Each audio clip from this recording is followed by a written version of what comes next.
سرنا سرنا سرنا بعون الله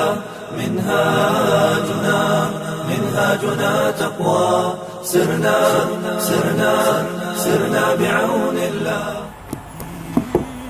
السلام عليكم ورحمة الله وبركاته. بسم الله الرحمن الرحيم. رب اشرح لي صدري ويسر لي أمري واحلل عقدة من لساني يفقهوا قولي. الحمد لله لا حول ولا قوة إلا بالله. சகோதரர்களே, புத்திசாலிக்கும் அறிவாளிக்கும் உள்ள வித்தியாசத்தை பற்றி பேச போகிறோம்.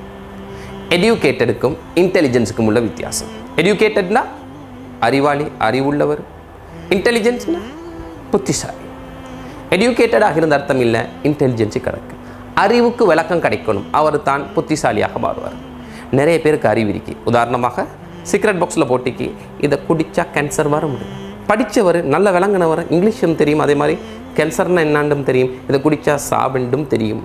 படித்தவர், ஆனால் இதை குடிக்கிறாரு, அவருக்கு என்ன அறிவிரிக்கு விளக்கம் இல்லை, புத்திசாலித்தனம் இல்லாமல் போயிட்டார். எங்களோட குழந்தைகளை அறிவாளியாக படைச்சி அறிவாளியாக வளர்த்து அர்த்தம் இல்லை. படித்து டிகிரி எடுத்து A லெவல் முடித்து குவாலிஃபிகேஷன் எடுத்து இன்டர்நேஷ்னல் ஸ்கூலில் படித்து உம்மாட மூஞ்சியில் சல்லுன்னு பாய்துண்டா இது புத்திசாலித்தனமாக வளரல. படித்த பிள்ளைய வளர்ந்துட்டு புத்திசாலித்தனமாக இல்லை. எப்படி எங்களோட பிள்ளையில் எடியூகேஷன்லேருந்து இன்டெலிஜென்ஸுக்கு கொண்டு போகிறதுன்ற பாடம் தான் சொல்லித்தரேன். 6 பாடம் 3 கட்டமாக படிக்கணும். 6 பாடம். முதலாவது பார்க்க படிக்கணும், பார்த்ததை விளங்க படிக்கணும், விளங்கினபடி அமல் செய்ய படிக்கணும். எப்படி ஒரு பிள்ளைய பார்த்து விளங்கி அமல் செய்ய படிப்பிக்கிறது? நிறைய பேர் எங்கே நோ பார்க்கின்னு போட்டிருக்கோ அங்கத்தான் பார்க் பண்ணுறது. எங்கே டேஞ்சர்னு போட்டிக்கோ எட்டி பார்ப்பாங்க, என்னவோ தெரியா டேஞ்சரையா. இந்த மனோநிலை இருக்கு. சில ஆட்கள் என்ன செய்யறதில்ல, இன்ஸ்ட்ரக்ஷன் ஃபாலோ பண்ணுறதில்ல. அப்போ பார்த்து விளங்குறன்னு சொல்கிறது ஒரு பிள்ளைக்கு எப்பயுமே இன்ஸ்ட்ரக்ஷன் ஃபாலோ பண்ண சொல்லிக் கொடுக்கணும். ஒரு விஷயத்தை வாசித்து அதன்படி நடக்க சொல்லிக் கொடுக்கணும். சில பெண்கள் சொல்லுவாங்க, என்ன தெரியுமா, அல்லாட கிருபை கொண்டே எனக்கு கையால் கண்ணுனா தான் ஊற்ற போகும். ஏன்? இவங்களுக்கு வாஷிங் மிஷின் ஆப்ரேட் பண்ண தெரியா, அதை பார்த்து செய்ய தெரியா, டோட்டுன்னு அமுக்கிறது என்ன மாயமோ சுத்துதுங்க இல்லைன்னு தெரியா, அதை விளங்கி கொள்ள விருப்பம் இல்லை. எடியூகேட்டட் பட் இன்டெலிஜென்சி தேடி படிக்கணும், வாசித்து விளங்கணும், கேட்டலாக் பார்க்கணும், அந்த மனோநிலை இல்லை. எப்பயும் ஒரு பிள்ளைக்கு வாசிப்பை படிப்பீங்க, எதையும் வாசித்து விளங்க சொல்லிக் கொடுங்க. இந்த காலத்தில் பயான் ப்ரொஜெக்ட் ஆகிட்டு எல்லாத்துக்குமே பயான் பண்ணணும். ஒரு காலம் இருந்துச்சு, எப்படி தெரியுமா, பயான் இல்லை. நல்ல ஒரு கித்தாப் எடுத்து ஒரு ஆள் கையில் கொடுத்தா, நல்ல ஒரு புத்தகத்தை ஒரு ஆள் கையில் கொடுத்தா அவர் என்ன தெரியுமா சொல்லுவார், என் வாழ்க்கையை மாற்றின புத்தகம் இதுன்னு சொல்லுவார். ஏன்? வாசிப்பு பழக்கம் மேலோங்கி இருந்துச்சு. இந்த காலத்தில் வாசிப்பு பழக்கம் இல்லை, எங்கே பார்த்தாலும் பயானாகத்தான் இருக்கு. ஆகவே பிள்ளைக்கு வாசித்து விளங்குற மனோநிலையை கொடுக்கணும். அத்தான் இன்டெலிஜென்ஸில் நம்பர் 1. 2வது, உங்களோட பிள்ளைக்கு கேட்க படிப்பிக்கணும், கேட்டதை விளங்க படிப்பிக்கணும், அதன்படி அமல் செய்ய படிப்பிக்கணும். எப்படி ஒரு பிள்ளைக்கு கேட்க படிப்பிக்கிறது? ஒரு விஷயத்தை ஒரு குழந்தைக்கு சொல்லிவிட்டு நீங்கள் என்ன செய்யணும், திருப்பி கேட்கணும். உம்மா என்ன சொன்னீன்னு சொல்லுங்கள், பாப்பா என்ன சொன்னீன்னு சொல்லுங்கள், டேடா மாமா என்ன சொன்னோன்னு சொல்லுங்கள். அந்த பிள்ளைக்கு ஒரு விஷயத்தை எக்ஸ்பிளைன் பண்ணிவிட்டு திருப்பி கேட்கணும். அது கேட்ட முறை சரியான்ட்டு அதில் எக்ஸ்பிளனேஷன் பார்த்து திருப்பி சொல்லணும். மா மகள் நான் இது இல்லைம்மா சொல்ல வரேன், இப்படித்தான் சொல்ல வரேன். இப்போ ஒரு பிள்ளை எந்த ஒரு விஷயத்தையும் எப்படி கேட்க படிக்குதுன்னு பார்த்துக்கோங்க. அடுத்ததுதான் பேச படிப்பிக்கணும். யாருக்கு கேட்க தெரியாதோ அவர்களுக்கு பேச தெரியா. பாருங்க, ஒரு பிள்ளைக்கு பேச்சு வரலன்னா முதலாவது என்னத்தை செக் பண்ணுவாங்கன்னு சொன்னால் காதைத்தான் செக் பண்ணுவாங்க. கேட்க இயலாத குழந்தைகளுக்கு பேசுறது சிரமமாக மாறும். இப்போ யாருக்கு கேட்க இயலாதோ அவர்களுக்கு பேச இயலாது. யாருக்கு கேட்க படிக்கலையோ ஒரு ஆள் சொல்கிறத நிதானமாக கேட்குறது, அமைதியாக கேட்குறது, பொறுமையாக கேட்குறது யாருக்கு பழக்கம் இல்லையோ, பேச போக்கில் திருப்பி பேசுகிறவங்களுக்கு என்ன பண்பிடிக்காது, பேசுகிற பழக்கம் இல்லாமல் போகும். கேட்க படிப்பிக்கும். அதுவும் யாராவது பேசக்கூடிய நேரத்தில் அவங்களோட முகத்தை பார்த்து பேச படிப்பிக்கும். ஒரு பிள்ளையோட தாயே நீங்கள் பேசக்கூடிய நேரத்தில் அந்த பிள்ளை என்ன சரி கூப்பிட்டா முகத்தை பார்த்து பேசுங்க. அதில் பக்கம் முழு உடமையும் திருப்பி பேசுங்க. ஹஸரத் ரசூல் ஸல்லல்லாஹு அலைஹி வஸல்லம் அவர்களோட சுன்னத்தான ஒரு முறைத்தான் யாரும் பேசினா முழு உடமையும் திருப்பி பார்த்து பேசுவோம். இப்படி ஒரு பக்கத்தை பார்த்து கொண்டு ஒரு சைடால் பேச மாட்டாங்க. இந்த காலத்தில் புள்ள கையில் ஃபோனை வச்சுக்கொண்டு சொல்லுங்கம்மா விளங்குதுமா சொல்லுங்கன்னுது. அதுக்கப்புறம் காதில் ஃபோனை வச்சுக்கொண்டு சொல்லுங்கம்மா மற்ற காது இருக்குதுன்னு சொல்லுது. இல்லை, முகத்தை பார்த்து பேச பழக்கம். ஒரு விஷயத்தை கேட்கக்கூடிய நேரத்தில் முகத்தை பார்த்து கேட்கக்கூடிய பழக்கத்தை பழக்கம். அதே மாதிரி பேசுகிறத எப்படி படிப்பிக்கிறதுன்னு தான் சொல்கிறேன். கேட்குறத பார்த்தோம், இப்போ எப்படி பேசுகிறது? உம்மா சொல்கிற மகனுக்கு, மகன் கடைக்கு போய்ட்டு 2 கிலோ சம்பாரிச்சு வாங்கிட்டு வாப்பா, சோப்பரிசி வாங்கிட்டு வராது, வாப்பா முறை சோப்பரிசி தான் வாங்கிட்டு வராது, வீட்டில் யாரும் சோப்பரிசி தின்றதில்லை, சோமில்லாதவங்க தான் சோப்பரிசி தின்னுவாங்க, டயபெட்டிக் உள்ளவங்க தான் சோப்பரிசி தின்னுவாங்க, வீடு நிறைய சோப்பரிசி ஆயிருக்கு, அன்றைக்கு குழந்தை சோப்பரிசி ஒன்றும் முடியலை, மகன் கடைக்கு போய்ட்டு அரிசி வாங்கிட்டு வாப்பாண்டா. அவன் என்ன அரிசி வாங்கிட்டு வருவான்? சோப்பரிசி தான் வாங்கிட்டு வருவான். அப்போ உம்மா சொல்லுவாள், உனக்கு நான் படித்து சொன்னேன் தானே சோப்பரிசி வாங்கிட்டு வராதுன்னு. அம்மா நீ வாங்கி நிறைய சோப்பரிசி தானேம்மா சொன்னான், சம்பாரிசின்றது ஒரு தடவை தானேம்மா சொன்னான்.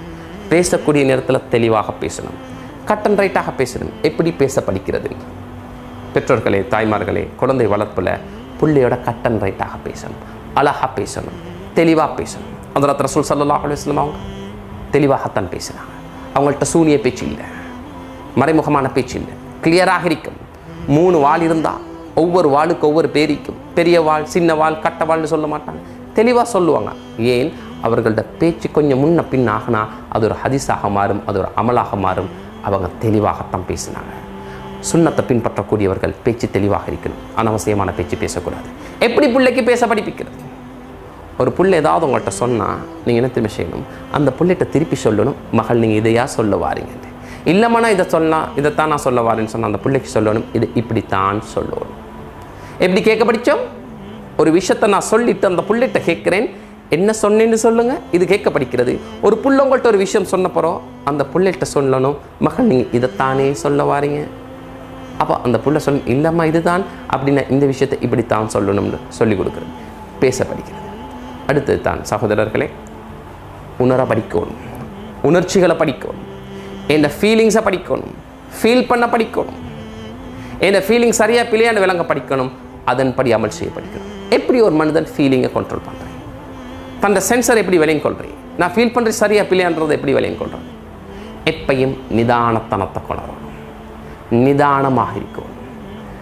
யார் தொழுகையை பேணி பாதுகாத்து தொழுவார்களோ இவர்களுக்கு நிதானத்தனம் வரும்.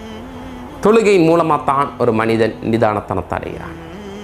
நிதானம் வரும், சிந்தனையும் செயலும் ஒருமுகப்படுத்தப்படும். என்னத்தை சிந்திக்கிறனோ அதன்படி அமல் செய்யக்கூடியவர்களாக இருப்பாங்க. என்ன அமல் செய்கிறோமோ அதை சிந்தித்து செய்யக்கூடியவர்கள், ஒரு நாளைக்கு 5 நேரம் பேணி பாதுகாத்து தொழக்கூடியவர்களுக்கு நிதானத்தனம் வரும். அதோட திக்ர் உள்ளவர்களுக்கு அல்லாஹ் சொல்கிறான், உள்ளங்கள் நிம்மதி அடையாது எது வரைக்கும் அல்லாஹ்வை ஞாபகப்படுத்தாத வரைக்கும். திக்ரின் மூலமாக உள்ளங்கள் நிம்மதி அடையும், நிதானத்தனத்தை வரும். அப்போ ஒரு பிள்ளைக்கு தொழுகையை பழக்கணும், திக்ருடைய பழக்கத்தை கொண்டு வரணும். அப்போ இந்த புள்ள உணர்ச்சிகளை கட்டுப்படுத்தும். யார் 5 நேரம் டைமுக்கு எழும்பி தொழுகிறாங்களோ இவங்களுக்கு 2 குணம் சிம்பிளாக சொல்லுவாங்க. ஒன்று என்ன? செல்ஃப் கண்ட்ரோல் உள்ள ஒரு ஆளுக்குத்தான் தன்னை கண்ட்ரோல் பண்ணி எலும்பேலுமாக இருக்கணும். செல்ஃப் கான்ஃபிடென்ஸ் உள்ள ஆளுக்குத்தான் தன்னைத்தான் என்ன செய்யலும் ஒரு நிலைப்படுத்தி ஒரு இடத்துக்கு என்ன செய்யலாம், தொலை வரலாம். அப்போ தொழுகையின் மூலமாக பேசிக்கான 2 பர்சனாலிட்டி டெவலப்மெண்ட் ஏற்படும். ஒன்று செல்ஃப் கண்ட்ரோல், காலையில் எழும்புறதுன்றது லேசல்ல, தன் உணர்ச்சிகளை கட்டுப்படுத்தணும். அப்போ ஒரு புள்ள உணர்ச்சிகளை கட்டுப்படுத்துறதுக்கு பழக்கிறன்னு சொன்னால் தொழுகையை தான் பழக்கணும். அதே மாதிரி தன்னம்பிக்கை வரும், என்னால் முடியும், என்னால் நினச்சா சாதிக்கலாம், நான் இன்ஷா அல்லாஹ் இன்றைக்கு இஷா தொழுவேண்டா தொழுவேன், சுபவுக்கு எலும்புன்னா எலும்புவேன், நான் ஆசைப்பட்ட அதை செய்யக்கூடிய ஒரு ஆளாக மாறுறது இப்போ செல்ஃப் கான்ஃபிடென்ஸ் ஏற்படுறது. ஸோ ஒரு குழந்தைக்கு தொழுகையின் மூலமாகவும் ஜிக்ருடைய குணத்தின் மூலமாகவும் அந்த பிள்ளைக்கு உணர்ச்சிகள் கட்டுப்படுத்தப்படும். பாவம் செஞ்சார் ஒரு சஹாபி, இன்னொரு சஹாபி வந்து ஹஜ்ரத் ரசூல் ஸல்லல்லாஹு அலைஹி வஸல்லம் அவங்கள்ட்ட சொல்கிறாங்க, யா ரசூலுல்லாஹ் இன்னார் தவறு செய்கிறார். கேட்டாங்க, தொழுறாரா? ஆமாம் தொழுறாங்க. ஆகவே நீங்கள் கவலைப்படாதீங்க, அந்த தொழுகையை வர பார்த்துக்கொள்ளும் அப்படின்னா தொழுகை உணர்ச்சிகளை கண்ட்ரோல் பண்ணும். ஒரு பாவத்திலேருந்து வெளியே வர இல்லாத ஒரு ஆளை நீங்கள் பாவத்தை பற்றி பேசி அட்வைஸ் பண்ண வேணாம், தொழுகையின் பக்கம் அவர் என்ன செய்யுங்கோ, அலைங்கோ. அவனோட பிள்ளைய தொழுகையின் பக்கம் ட்ரெயின் பண்ணுங்கோ. தவறு செய்கிற பிள்ளைய தவறை பற்றி பேசி ஏசி அடிக்கிறத விட்டுட்டு தொழுகையின் பக்கம் முக்கியத்துவம் கொடுங்கோ. இது உணர்ச்சிகளை தானாக கண்ட்ரோல் பண்ணக்கூடியதாக மாறும். அடுத்தது தான் சகோதரர்களே, வாசம்டா என்ன, நாத்தம்டா என்ன? சில ஆட்களுக்கு வாசத்துக்கும் நாத்தத்துக்கும் வித்தியாசம் தெரியும். ஒரே ஆடையை திருப்பி திருப்பி ஆடியும் சில குழந்தைகள், வாஷ்ரூமில் பாத்ரூமில் மிச்ச நேரம் இருக்கும் ஒரு குழந்தைகள். வாசத்துக்கும் நாத்தத்துக்கும் வித்தியாசத்தை சொல்லிக் கொடுக்கணும். எப்பயும் சுத்தத்தை பேணணும். ஏன்? ஈமானின் பாதி. ஒரு புள்ள சுத்தம் இல்லாக போதுண்டா இது மார்க்கத்தொட்டு ஓரமாகுதுன்றது தான் அர்த்தம். ஒரே ஆடையை திருப்பி திருப்பி போடுது, சுத்தம் இல்லாத வார்த்தைகள் பேசுது, அசுத்தமான பேச்சுக்களை பேசுது, அனாவசியமான பாடல்களை கேட்குது, கண்ணுக்கு குளிர்ச்சியான எல்லாம் ஆபாசமான படம் பாட்டு ட்ராமாக்களை வீட்டுக்குள்ளே பார்க்குது. எந்த புள்ள சுத்தம் இல்லாமல் போகுதோ, சுத்தம் இல்லைண்டா டஸ்ட் ஊத்த குப்பை மட்டுமல்ல, ஒவ்வொரு சென்சர்லையும் உடம்புலிக்கில் ஒவ்வொரு விஷயங்கள்லையும் சுத்தம் வெளியாகணும். அது சுத்தம் இல்லாமல் போகக்கூடிய நேரத்தில் புள்ள ஈமான் விட்டு வெளியே போகுதுங்க. மார்க்கத்தொட்டு கொஞ்சம் கொஞ்சமாக வெளியாகுது. ஆகவே ஒரு புள்ள சுத்தத்தை பேணணும். காலையிலிருந்து அந்த வரைக்கும் வீட்டில் இருக்கக்கூடிய நேரத்திலையும் வெளியே இருக்கக்கூடிய நேரத்திலையும் ஒரு பிள்ளைக்கு சுத்தத்தை பழக்கணும். சுத்தத்தை பழக்கினா இந்த பிள்ளை என்ன செய்யும்? தவறு செய்யாது, பிழை செய்யாது, ராங் செய்யாது. படித்தவங்க நிறைய பேர் இருக்கிறாங்க, பெரிய பெரிய டைட்டில் எல்லாம் இருக்குது, பெரிய பெரிய டிகிரி எல்லாம் இருக்குது. ஆனால் தவறான உறவுகள் இருக்கிறாங்க, ஆபாச படம் பார்க்குறாங்க, சுத்தம் இல்லாமல் இருக்கிறாங்க. ஒரு பிள்ளைக்கு சுத்தம், உடல் சுத்தம், உள சுத்தத்தை படிப்பிக்கணும். இது எப்படி படிப்பிக்கிறது? இது எப்படி படிப்பிக்கிறது? உச்சம் தலையிலேருந்து உள்ளம் கால் மட்டும் ஒரு புள்ள சுத்தமாக இருக்கணும். அகற்றப்பட வேண்டிய நகங்கள் அகற்றப்படணும், அகற்றப்பட வேண்டிய முடிகள் அகற்றப்படணும், அழகான ஆடை அணிவிக்கணும். உடம்பு சுத்தமாகக்கூடிய நேரத்தில் என்வாயன்மெண்ட் சுத்தமாகணும். அந்த புள்ள இருக்கிற இடத்த சுத்தப்படுத்தணும். அதுக்கப்புறம் என்ன செய்யப்படணும்? வீட்டுக்குள்ள அசுத்தமான நடத்தைகள் இருந்து இந்த வீட்டை பாதுகாக்கணும். எந்த புள்ளையோட உடம்பு சுத்தமாக இருக்குதோ, அந்த புள்ளையை சுற்றி இருக்கிற இடம் சுத்தமாக இருக்கிறதோ, அடுத்தது அந்த வீட்டுக்குள்ள அசுத்தமான நடத்தைகள் இருந்து அந்த வீடு பாதுகாக்கப்படுதோ, இந்த புள்ளை என்ன செய்யும்? நேச்சுரலாக, இயற்கையாக சுத்தமான புள்ளையாக மாறும். இது தவறில் இருந்து ஓரமாகும். அடுத்தது தான் சகோதரர்களே, சிந்திக்க படிக்கணும். தண்ட சிந்தனை சரியா பிழையாண்டு விளங்க படிக்கணும். அதன்படி அமல் செய்ய படிக்கணும். சிந்தனை பல வகை: positive thinking, creative thinking, proactive thinking, lateral thinking, strategic thinking, simple thinking, big thinking, statistic thinking, analytical thinking, types of thinking. இன்னமெல்லாம் நீ எப்படி சிந்திக்கிறோமோ தனோட வாழ்க்கை. ஒரு பிள்ளைக்கு எப்படி சிந்திக்க படிப்பிக்கிறது? நானும் ஒரு சிந்தனையாளனாக எப்படி மாறுறது? வித்தியாசமாக சிந்திக்கக்கூடிய ஒரு மனோநிலையை நான் எப்படி கொண்டு வரது? சகோதரர்களே, ஒரு பிள்ளைக்கு எப்படி சிந்திக்க படிப்பிக்கிறது? ஒரு பிள்ளைக்கு சொல்லிக் கொடுக்கணும், மஷூரா கேட்க, முசாக்கரா பண்ண, மற்றவங்கள்ட்ட கேட்டு செய்கிறது. ஒரு பெற்றோர் என்ன செய்யணும்? தன்னை பிள்ளைகிட்ட அந்த பழக்கத்தை கொண்டாடணும். கேட்டு செய்யுங்கன்னு சொல்கிறதல்ல, நான் என் பிள்ளைகிட்ட சில விஷயத்தை கேட்டு செய்யணும். வாரம் அந்த மஷூரா வீட்டில் ஏதாவது ஒரு விஷயங்கள் செய்யக்கூடிய நேரத்தில், மகள்கிட்ட வீட்டுக்கு பெயிண்ட் பண்ணக்கூடிய நேரத்தில் என்ன கலர் பண்ணால் நல்லம்னு பிள்ளைகிட்ட கேட்கணும்.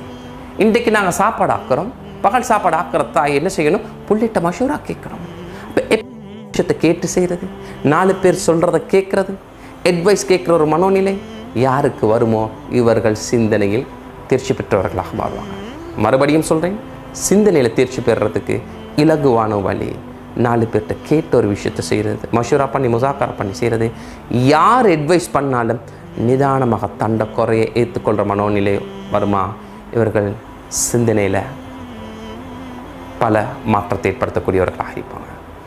இவ்வளோ நேரம் நான் உங்களுக்கு படிப்பித்தது எஜுகேஷன்லேருந்து இன்டெலிஜென்ஸாக மாறுறது எப்படின்ட்டு. தாய்மார்களே, நிறைய பேர் இருக்கிறாங்க, இந்த நாட்டில் நிறைய பேர் இருக்கிறாங்க, உலகத்தில் நிறைய பேர் இருக்கிறாங்க படித்தவங்க. எஜுகேட்டட் என்ன தெரியுமா செய்வாங்க? சிலபஸ் படிப்பாங்க, சப்ஜெக்ட்ஸ் படிப்பாங்க. இன்டெலிஜென்ஸ் என்ன தெரியுமா செய்வாங்க? Syllabus உருவாக்குவாங்க, subjects உருவாக்குவாங்க. எஜுகேஷன்லேருந்து இன்டெலிஜென்ஸான ஒரு சமூகமாக மாறுவோம். அஸ்ஸலாமு அலைக்கும் வரஹ்மத்துல்லாஹி வபரகாத்துஹு.